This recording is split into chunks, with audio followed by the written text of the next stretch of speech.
In this example, we're asked to find t-values. For this video, I'm going to focus specifically on parts C and D. So in part C, we're asked to find the t-value such that the area to the left of the t-value is 0.10 with 24 degrees of freedom, and we're given this hint to use symmetry. So if I come up here to the table and I click on this, what we're given here are areas in the right tail of a t-distribution.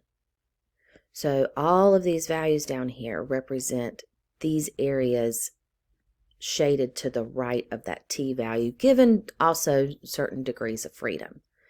So I want to show an image to kind of put this in perspective here. What the table will give us is the area to the right of some unknown t-value. We'll find it in the table. When we know that the area to the right is 0.1. What the problem is asking us is find this unknown t-value using the table, but the area to the left is 0.1.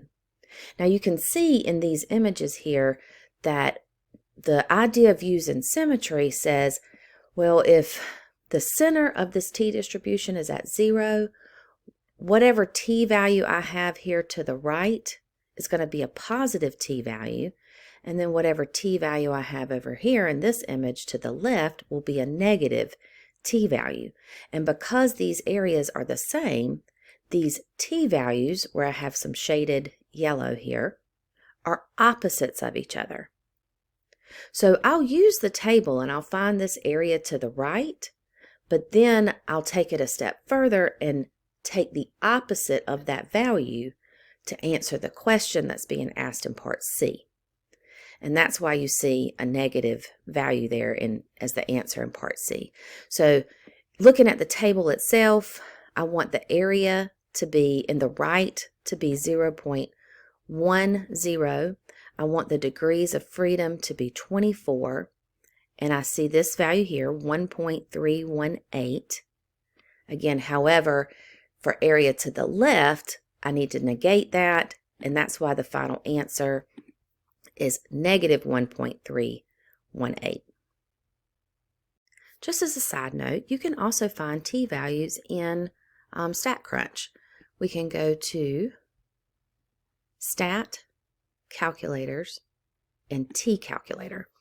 And the way it's set up is it's actually shading the area to the left. I could change this area to the right, whatever I need for the problem I have. Again, our problem asks for the area to the left to be equal to 0.1 with 24 as the degrees of freedom. And then when I click compute, now I see that t-value displayed below. In part D, we're asked to find the critical t-value that corresponds to 98% confidence, assuming 24 degrees of freedom.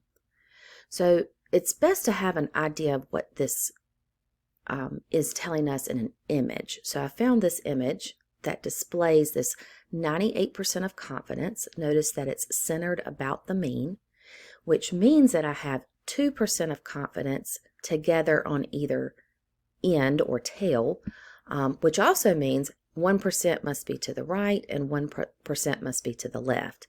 And essentially, here's where our question is located. I want to find t such that the area to the right is 1%. And then if I come back to my table, I'm looking for 1% area in the right tail, and I'm going to scroll down until I reach 24 degrees of freedom, and that's this value, 2.492.